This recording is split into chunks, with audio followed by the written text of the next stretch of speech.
Saudi court sentences poet to death for renouncing Islam. In 2013, Palestinian poet Ashraf Fayyad was arrested in Saudi Arabia on grounds of apostasy. Although he claims this was not his intent and that he remains a faithful Muslim, he was sentenced to what most Westerners would consider an overly harsh punishment consisting of 4 years in jail and 800 lashes.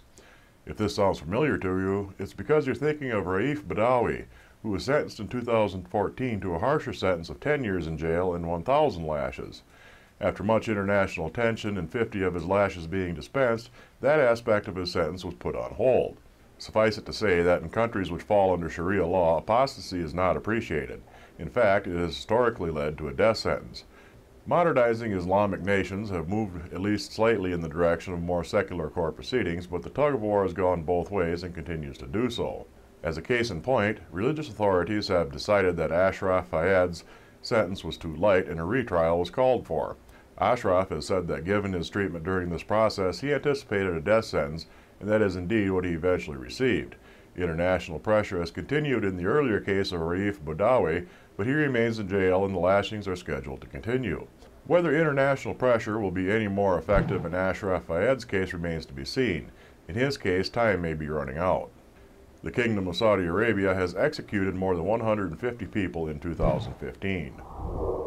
French Muslim body calls for imams to require a license to preach. Not all Muslims are radical jihadists, nor do all their leaders promote acts of violence. This evidence is clear to those who have heard the news that came from France last month, where Anouar Quebec, president of the French Council for the Muslim Religion, and other leaders of the faith such as Mohamed Merzika, Secretary General of the Union of French Mosques, have called for some form of licensing procedure for the country's imams. Quebec likened the process to granting driver's licenses and hoped that the world would realize that the actions of such groups as ISIS are not condoned by leaders of the faith. Although the Quran prohibits public criticism of Muslims by other Muslims, some leaders from around the world have recently claimed that the actions of ISIS and other radicals have placed them outside of the walls of Islam altogether. Passerby attacks headphone-wearing Muslim student he suspected of taking orders from ISIS. Austin is regarded as one of the more cosmopolitan cities in Texas. However, the events in Paris produced isolated incidents of anti-Muslim acts. For example, at a mosque near the University of Texas, a student was pushed to the ground and his assailant shouted accusations of using headphones he was wearing to get instructions from ISIS. In other Austin incidents, torn copies of the Quran and fecal matter have been thrown at or left in the vicinity of several mosques.